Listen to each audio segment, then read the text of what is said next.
Hello बच्चों, स्वागत है आपका आपके अपने YouTube channel chemistry by Shiv Kumar sir में। पिछले वीडियो में हमने 2023 का सेट 1 3 से 47 सीए कराया था। इसके 3 क्वेश्चन हमने पिछले सेट में आपको करा दिए थे, पिछले वीडियो में हमने आपको करा दिए थे। अब चौथे क्वेश्चन को देखते हैं। चौथे क्वेश्चन में दिया हुआ है कि 4 का जो इसमें दिया हुआ है 0.1 मोल पर लीटर केसीएल विलयन से भरी हुई चालक सेल का प्रतिरोध 100 ओम है तथा 0.02 मोल पर लीटर केसीएल विलयन की प्रतिरोधकता 520 ओम हो तो 0.02 मोल पर लीटर केसीएल विलयन की चालकता मोलर चालकता ज्ञात करवा रहा है। तो इसके लिए इसने कप्पा दे रखा है 1.29 सीमेन पर मीटर। आपकी प्रतिरोध दे रखा है आर दे रखा है 100 ओम। तो सेल स्थिरांक कितना होगा इसका? सेल स्थिरांक होता है कप्पा इंटू आर। कप्पा कितना? 1.29 गुणा 100 कितना हो जाएगा? ये 129 मीटर इनवर्स पर मीटर हो जाएगा। ये चालकता दोबारा से दे रखी है 0.02 मोल पर लीटर और प्रतिरोधकता दे रखी है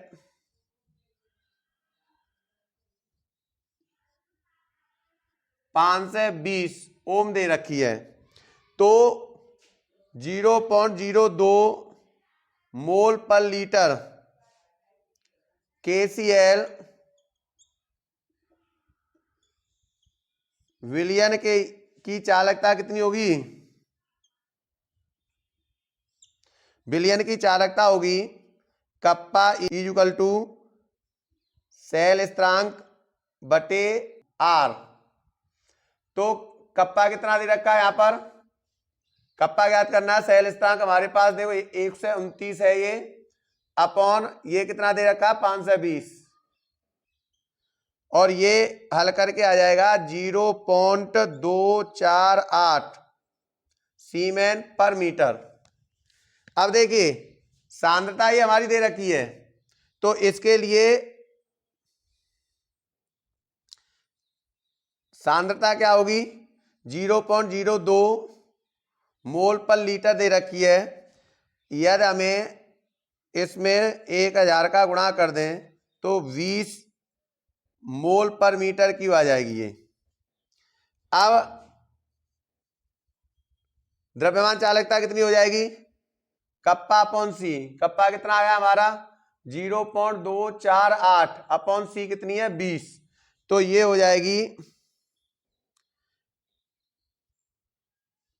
0.124 सीमेन मीटर स्क्वायर पर मोल। और अगर इसे घात में लिखें तो ये हो जाएगा 1.24 गुणा 10 की पावर -4 सीमेन मीटर स्क्वायर मोल इनवर्स या पर मोल। ये आ गया, स्क्रीनशॉट ले लो। अब देखते हैं 4 का ख। 4 का ख आपके कोर्स से हटा दिया है। ग देखते हैं। अब 4 का ग देखते हैं। पहला है प्रोटीनों की द्वितीय संरचना। इसमें फर्स्ट है प्रोटीनों की द्वितीयक संरचना। प्रोटीन दो प्रकार की संरचना देते हैं, अल्फा हेलिक्स संरचना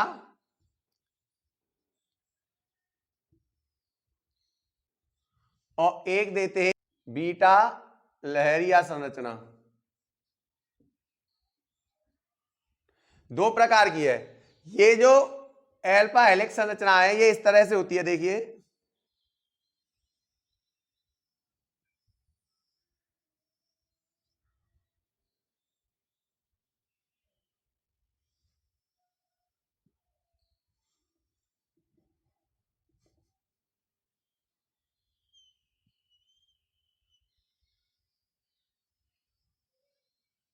ऐसे लहरिया संरचना होती है।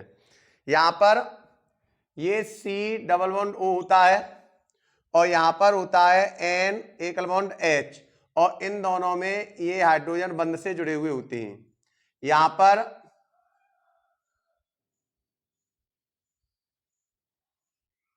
N एकल बॉन्ड H होता है और यहाँ C डबल बॉन्ड O होता है। ये देखिए ऐसे इनमें हाइड्रोजन बंध लगा रहता है, तो इस संरचना को हम एल्फा हेलिक्स संरचना कहते हैं। और आगे अगर इस संरचना को बढ़ाएं तो यहां पर आ जाएगा C डबल बॉन्ड O और यहाँ एक छोड़ करके NH, यानी एमीन और कार्बोक्सिलिक अम्ल में हाइड्रोजन बंध बना रहता है इस संरचना में। यहां पर हम कार्बोक्सिलिक अम्ल लेते हैं और यहाँ एमीन लेते हैं, और इसके नीचे यहाँ एमीन लेंगे तो यहाँ कार्बोक्सिलिक अम्ल लेंगे। इस तरह से इनमें हाइड्रोजन बंध बना रहता है, ये एल्फा हेलिक्स संरचना में। अगर लहरिया संरचना देखें हम तो ये इस तरह से होती है। लहरिया संरचना इसमें क्या है, अगर यहाँ C डबल बॉन्ड O होगा तो यहाँ N एकल बॉन्ड H होगा और ये हाइड्रोजन बंध बन जाएगा। यहां पर RCH होता है और यहां भी RCH होगा। भाई R कोई भी श्रेणी हो सकती है या आप इसे CH लिख सकते हैं तो कोई परेशानी नहीं है। यहां पर N एकल बॉन्ड H होगा और यहाँ C डबल बॉन्ड O होगा, इन दोनों के बीच में हाइड्रोजन बंध। यहां वही है RCH, क्यों? एक बंद ये, एक बंद ये और एक R होता है। अब यहां पर क्या हो जाएगा, यहां C आई है, N आई है, फिर यहाँ C आ जाएगी, C डबल बॉन्ड O होगा और यहाँ N एकल बॉन्ड H होगा, इनमें हाइड्रोजन बंध बन जाएगा। तो इस संरचना को हम कहते हैं बीटा लहरिया संरचना। तो प्रोटीन में दो प्रकार की संरचना पाई जाती है, अल्फा हेलिक्स संरचना और बीटा लहरिया संरचना। दोनों ही संरचनाओं के बीच में ये कार्बोलिक्स जो कार्बोलिक समूह है और एमीन समूह है, इन दोनों के बीच में क्या पाया जाता है, हाइड्रोजन बंध होता है। और इस हाइड्रोजन बंध जो इनमें पाया जाता है, इस बंध को हम पेप्टाइड बंध भी कहते हैं। क्या कहते हैं इसे? पेप्टाइड बंध।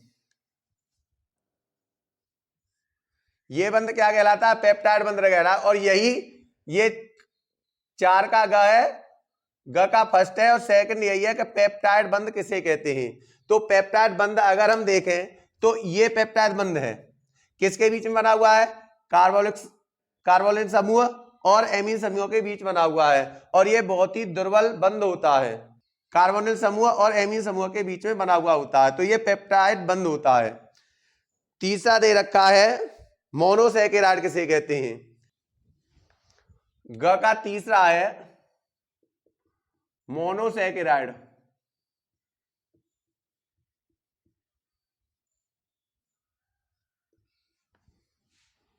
वे कार्बोहाइड्रेट्स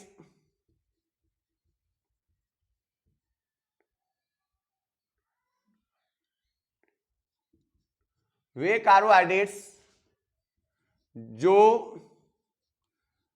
जल अपघटन के बाद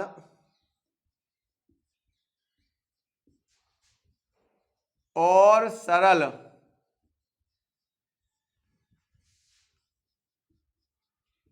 कार्बोहाइड्रेट्स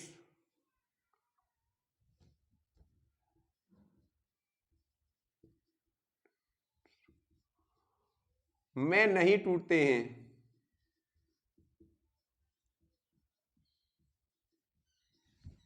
मोनोसैकेराइड कहलाते हैं।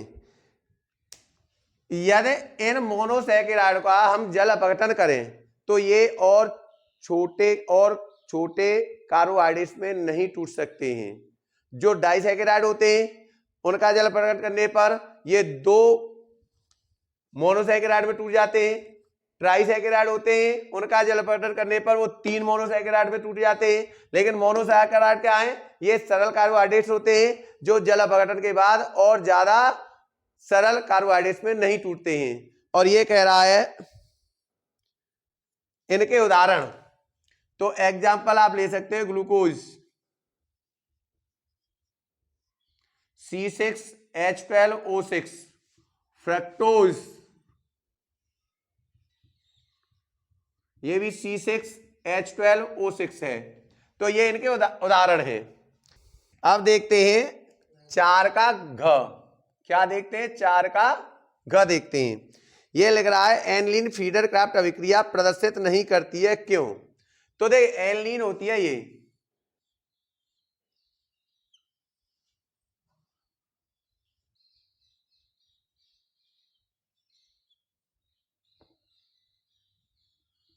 NH2, ये एनलीन है। अब एनलीन फ्रीडल क्राफ्ट प्रतिक्रिया प्रदर्शित नहीं करती है। इसका मेन कारण है कि इस पर इलेक्ट्रॉन युग्म जो होता है वो होता है निष्क्रिय। इस पर इलेक्ट्रॉन युग्म निष्क्रिय होने के कारण यह बेंजीन वलय को पुनः अभिक्रिया करने के लिए प्रेरित नहीं करता है। क्या है? इस पर इलेक्ट्रॉन युग्म निष्क्रिय होने के कारण यह बेंजीन वलय को पुनः अभिक्रिया करने के लिए प्रेरित नहीं करता है। इस कारण बेंजीन वलय अभिक्रिया नहीं कर पाती है और फ्रीडल क्राफ्ट अभिक्रिया नहीं हो पाती है। आपको मालूम है फ्रीडल क्राफ्ट अभिक्रिया क्या होती है? फ्रीडल क्राफ्ट अभिक्रिया होती है क्लोरोबेंजीन की क्रिया हम क्लोरो मेथेन या मेथिल क्लोराइड से कराएं हेलोजन वाहक की उपस्थिति में, तो यह ऑर्थो और पैरा टोलुइन देता है, या हम कह सकते हैं ऑर्थो और पैरा, ये ऑर्थो हो गया और ये हो गया, ऑर्थो और पैरा क्लोरोटोलुइन दे देता है। ये ऑर्थो पैरा क्लोरोटोलुइन देता है और HCl बना देता है। ये होती है फ्रीडल क्राफ्ट अभिक्रिया। ये फ्रीडल क्राफ्ट अभिक्रिया क्यों दे रहा है कि यहां पर देखिए कितने इलेक्ट्रॉन युग्म हैं, 3 इलेक्ट्रॉन युग्म है क्लोरीन पर, और ये क्लोरीन पर 3 इलेक्ट्रॉन युग्म होने के कारण ये डालते हैं इस पर दबाव, और दबाव डालने के कारण ये इस बेंजीन वलय को अभिक्रिया के लिए प्रेरित कर देते हैं, और प्रेरित करने के बाद ये CH3 यहां जुड़ जाता है और यहां जुड़ जाता है। लेकिन इसमें क्या होता है? इसमें होता है केवल एक इलेक्ट्रॉन युग्म। NH2 में क्या होता है? एक इलेक्ट्रॉन युग्म होता है। एक इलेक्ट्रॉन होने के कारण ये इलेक्ट्रॉन युग्म इसको अभिक्रिया करने के लिए प्रेरित नहीं कर पाता है, और जब ये बेंजीन वलय को प्रेरित नहीं कर पाता है तो ये अभिक्रिया नहीं दे पाता है, फ्रीडल क्राफ्ट अभिक्रिया ये नहीं दे पाता है। चलो अगला क्वेश्चन करते हैं। सेकंड ऐसी का एथिलअमीन जल में विलय है जबकि एनिलीन नहीं। देखो एथिलअमीन होता है CH3NH2, एनिलीन क्या होता है? ये एनिलीन है, मैंने अभी बताया था। होता क्या है? ये जल में विलय है। ये जल में विलय है क्यों आपको मालूम है? क्योंकि यह जल के अणुओं के साथ बना लेता है हाइड्रोजन बंध, लेकिन ये नहीं बना पाता है। जब ये हाइड्रोजन बंध बनाएगा तो ये जल में विलय हो जाएगा। यही नहीं, अगर कोई भी क्वेश्चन कभी भी आए कि कोई कार्बनिक यौगिक जल में विलय क्यों होता है, उसका कारण केवल एक ही है कि वो यौगिक अगर जल के साथ हाइड्रोजन बंध बनाएगा, जल के अणुओं के साथ हाइड्रोजन बंध बनाएगा तो वह जल में विलय होगा, और हाइड्रोजन बंध नहीं बना रहा तो वह जल में विलय नहीं होगा। अब देखिए, इसे देखें तो ये होता है CH3N H और H। अगर यहां देखें जल तो OH और H, क्या H और O में हाइड्रोजन बंध नहीं बनेगा? ये H बॉन्ड नहीं बनेगा। दूसरे देखो N H H और CH3, क्या इस N और H के बीच में हाइड्रोजन बंध नहीं बनेगा? ये हाइड्रोजन बंध बनेगा या नहीं बनेगा? फिर देखिए OH H, देखो H और O के बीच में हाइड्रोजन बंध बनेगा या नहीं बनेगा? तो यहां पर जो मेथिलएमीन है ये जल के अणुओं के साथ हाइड्रोजन बंध बना लेता है, जबकि एनिलीन जल के साथ हाइड्रोजन बंध नहीं बना पाता, इसलिए ये जल में विलय होता है और ये जल में विलय नहीं होता है। अब देखते हैं क्वेश्चन। अब प्रश्न आ रहा 5 का क। परासरण एवं परासरण दाब से आप क्या समझते हैं? तो परासरण क्या है? देखिए हमारे पास एक बर्तन है और इसमें हमने लगा दिया ये अर्ध पारगम्य झिल्ली। ये क्या है? अर्ध पारगम्य झिल्ली है, और यहां पर हमने भर दिया है कम सांद्रता का विलयन।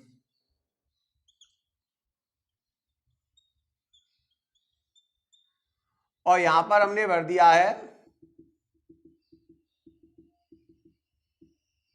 अधिक सांद्रता का विलयन।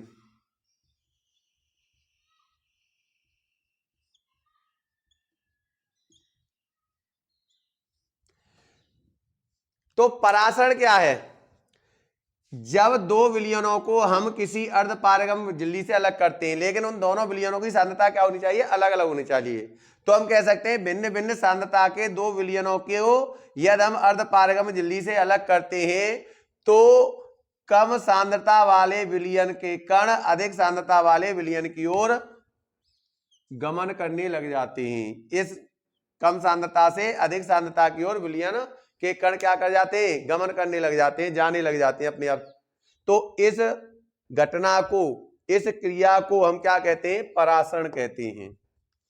समझ में आई? भिन्न भिन्न सांद्रता के दो विलयनों को यदि अर्ध पारगम्य झिल्ली से अलग किया जाता है तो कम सांद्रता वाले विलयन के कण अधिक सांद्रता वाले विलयन की ओर जाने लग जाते हैं। इस घटना को हम कहते हैं परासरण। अब अगला हेडिंग आता है परासरण दाब। तो परासरण दाब हम किसे कहेंगे, परासरण की क्रिया को रोकने के लिए आवश्यक दाब। इधर हम लगा देते हैं दाब। क्या लगा दें हम, इधर दाब लगा दें। तो हम दाब लगाते जाएंगे, दाब लगाते जाएंगे, एक स्थिति ऐसी आएगी कि इन विलयनों का इधर जाना बंद हो जाएगा, इस विलयन के कणों का इस विलयन के कणों में जाना बंद हो जाएगा, और जिस दाब पर यह बंद हो जाते हैं उस दाब को ही परासरण दाब कहते हैं। क्या कहेंगे हम, परासरण की क्रिया क्या होती है, दो भिन्न सांद्रता वाले विलयनों को अर्ध पारगम्य झिल्ली से अलग किया जाता है तो कम सांद्रता वाले विलयन के कण अधिक सांद्रता वाले विलयन की ओर गमन करने लगते हैं। इस घटना को तो कहते हैं परासरण।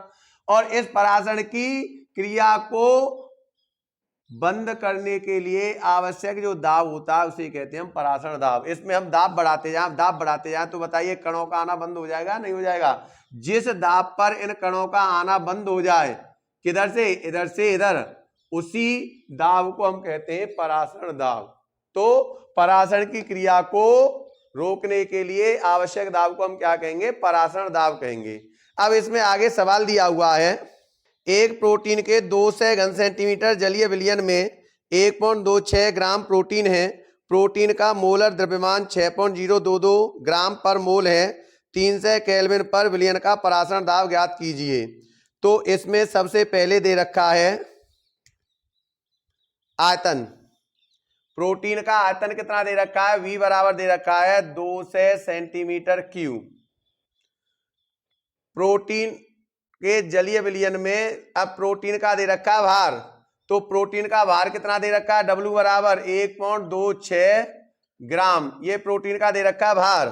और प्रोटीन का द्रव्यमान, मोलर द्रव्यमान M कितना दे रखा है, 61.022 ग्राम पर मोल दे रखा है।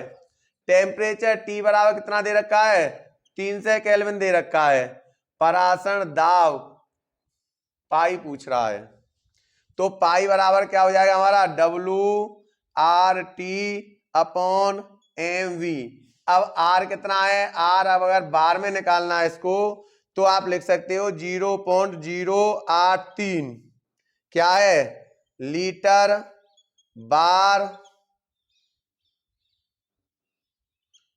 बार पर केल्विन पर मोल, लीटर पर बार पर केल्विन पर मोल है R बराबर।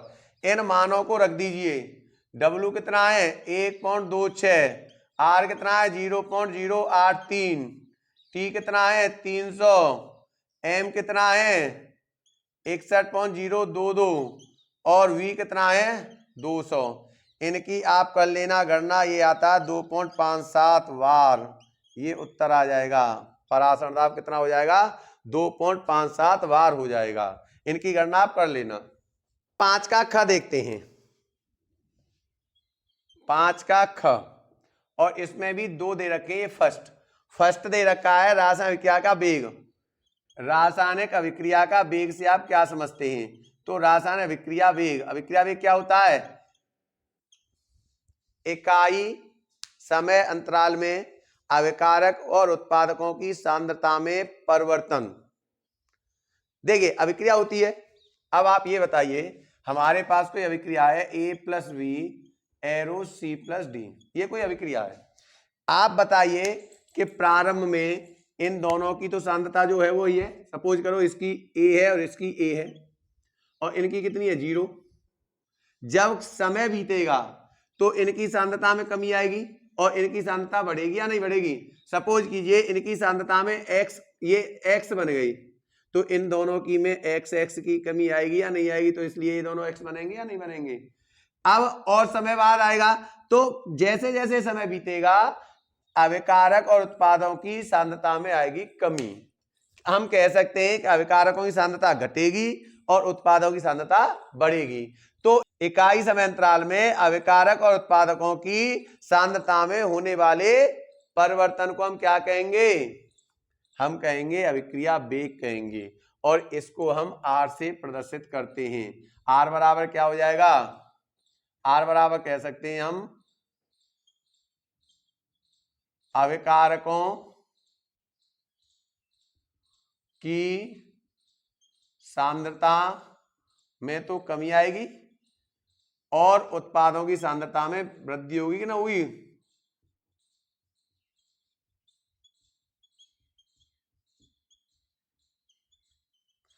तो इकाई समय अंतराल में अभिकार उत्पादों की सांद्रता में जो कमी आती है, जो सांद्रता में जो परिवर्तन होता है, उसे हम कहते हैं अभिक्रिया वेग। अब देखते हैं 5 का ख, यह है राउल्ट का नियम। राउल्ट का नियम, अब राउल्ट का नियम क्या है, राउल्ट के नियम के लिए आपको यह सूत्र बता देता हूं मैं। पीए समानुपाती का ये, हम सपोज करो हमारे पास कोई पदार्थ है, विलयन है, और इसमें हम बुला दें कोई अवाष्पशील विलेय।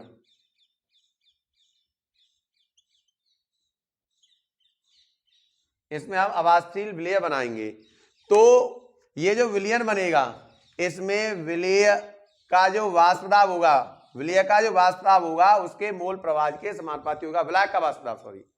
इसमें जो विलायक का वाष्प दाब है, किसी अवाष्पशील युक्त विलयन में विलायक का जो वाष्प दाब होता है वह उसके मोल प्रवाह के समानुपाती होता है।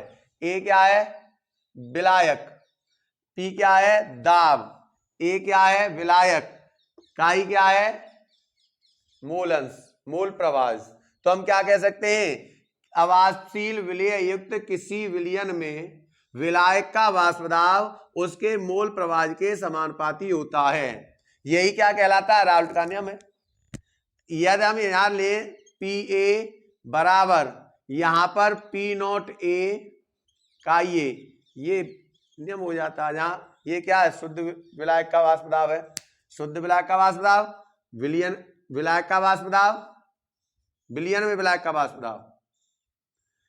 तो राउल्ट का नियम क्या हो गया, अवाष्पशील विलेय युक्त किसी विलयन में विलायक का वाष्प दाब उसके मोल प्रवाह के समानुपाती होता है। यही राउल्ट का नियम है केवल, यानी पीए समानुपाती का ये होता है। अगला क्वेश्चन अगर हम देखें, अब देखते हैं 5 का ग, और ग में दे रखा है पहला, ये है संक्रमण धातुएं सामान्यतया रंगीन यौगिक बनाती हैं। क्यों बनाती हैं बताइए। ये संक्रमण धातुएं क्या होती हैं, संक्रमण धातुओं में आपको मालूम है डी कक्षक होता है रिक्त।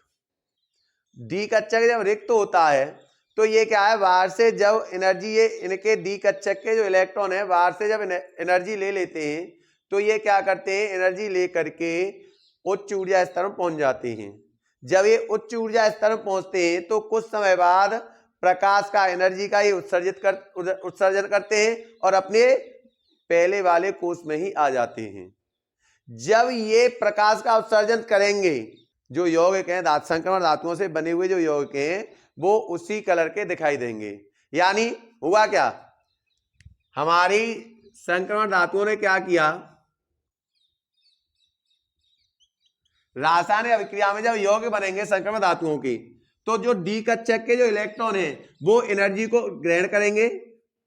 एनर्जी क्या करेंगे, वो ग्रहण करेंगे, और एनर्जी ग्रहण करके पहुंच जाते हैं ऊपर वाले कोष में, उच्च कोष में पहुंच जाते हैं। और जब उच्च कोष में पहुंचेंगे तो निश्चित समय के बाद ये बाहर नीचे आएंगे या नहीं आएंगे। जब नीचे आएंगे तो नीचे आने के लिए इन्हें क्या करना पड़ेगा, अपनी ये एनर्जी क्या करनी पड़ेगी, एनर्जी उत्सर्जित करनी पड़ेगी। क्या करनी पड़ेगी, एनर्जी उत्सर्जित करनी पड़ेगी। और जिस एनर्जी को, जिस रंग की एनर्जी को ये उत्सर्जित करते हैं जो यौगिक होते हैं वो उसी रंग के दिखाई दे देते हैं। यौगिक क्या करते हैं? उसी रंग के दिखाई दे देते हैं। ये जिस रंग की एनर्जी को ग्रहण करते हैं उससे पूरक रंग की एनर्जी को उत्सर्जित करते हैं। जिस रंग की एनर्जी ग्रहण करेंगे उसका जो पूरक रंग होगा उस प्रकाश को ये उत्सर्जित करेंगे। एक प्रकाश को ग्रहण करते हैं और प्रकाश को ग्रहण करके ये क्या कर देते हैं? ऊपर वाले कोष में पहुंच जाते हैं। कुछ समय बाद ये उस एनर्जी का उत्सर्जन करते हैं, उस प्रकाश का उत्सर्जन करते हैं और अपनी पूरे पहले वाले कोष में आ जाते हैं। तो ये जिस रंग का उत्सर्जित करते हैं वो यौगिक उसी रंग का दिखाई देता है। तो इसी कारण जो संक्रमण धातुओं के यौगिक होते हैं वो कैसे होते हैं? रंगीन होते हैं। दोबारा से समझिए, जो संक्रमण धातुओं के जो इलेक्ट्रॉन है वो एनर्जी लेंगे, एक प्रकाश का अवशोषण करेंगे और एनर्जी लेने के बाद वो उच्च ऊर्जा स्तर में पहुंच जाएंगे और उच्च ऊर्जा स्तर में पहुंचने के बाद 10⁻⁻7 सेकंड के पीरियड में वो पुनः अपने कोष में आएंगे। लेकिन अपने कोष में आने से पहले वो एनर्जी का करेंगे उत्सर्जन प्रकाश के रूप में, और जिस प्रकाश का वो उत्सर्जन करेंगे हमें वो यौगिक उसी कलर का दिखाई देता है। इसलिए संक्रमण धातुओं के यौगिक होते हैं रंगीन। अगला क्वेश्चन है, संक्रमण धातु तथा इनके ज्यादातर यौगिक अनुचुंबकीय होते हैं। ये तो आपको मालूम है। संक्रमण धातुओं में रिक्त द्विकक्षक होते हैं। जब रिक्त द्विकक्षक होंगे तो इनमें पाए जाएंगे अयुग्मित इलेक्ट्रॉन, और जब अयुग्मित इलेक्ट्रॉन होंगे तो ये चुंबकीय गुण दिखाएंगे। ये क्या होंगे? अनुचुंबकीय होंगे।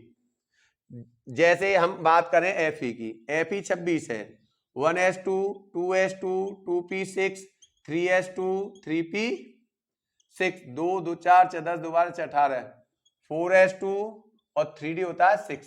अब बताइए ये सभी पूर्ण है कि नहीं है कक्षक? लेकिन डी कक्षक अपूर्ण है या नहीं है?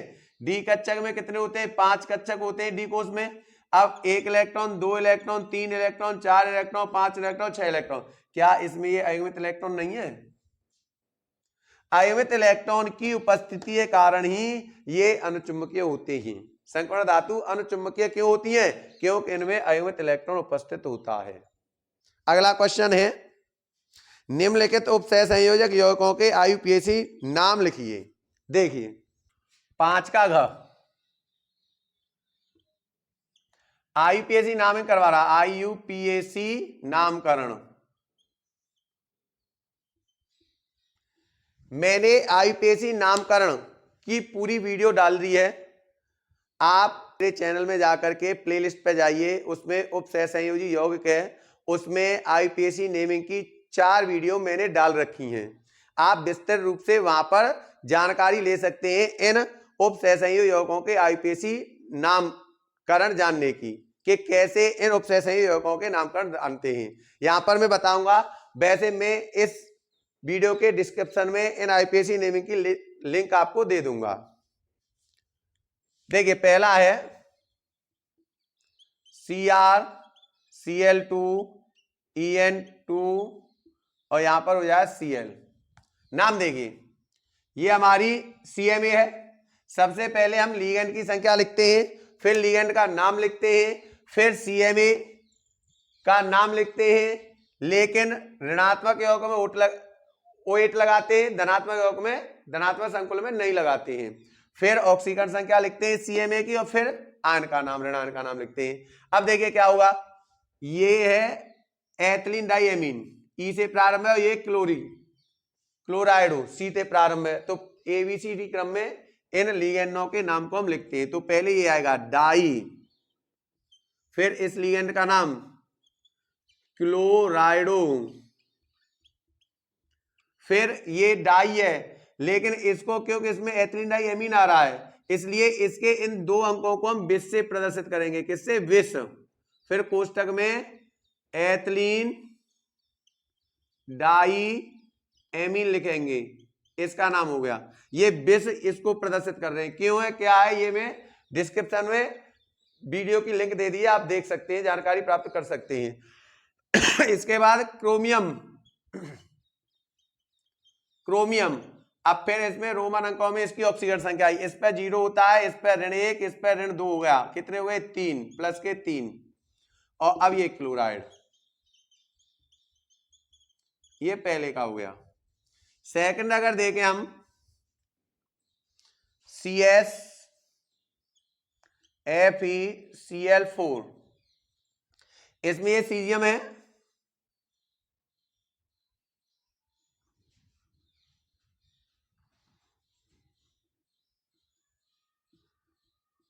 सीजियम। अब ये इसका नाम टेट्रा क्लोराइडो, ये ऋणात्मक संकुल है इसलिए फेरेट, और यहां थर्ड हो जाएगा। ये थर्ड क्यों हुआ है? 4 ये माइनस के हैं, 1 ये धन का है, तो माइनस के 3 रहे, इधर जाएंगे तो प्लस के 3 होंगे या नहीं होंगे, इसलिए फेरेट थर्ड हो गया। अगला है K3CO C2O4 को ऑल थ्राइस, इसमें ये पोटेशियम हो गया, ये ट्राई, ये ऑक्सोलेटो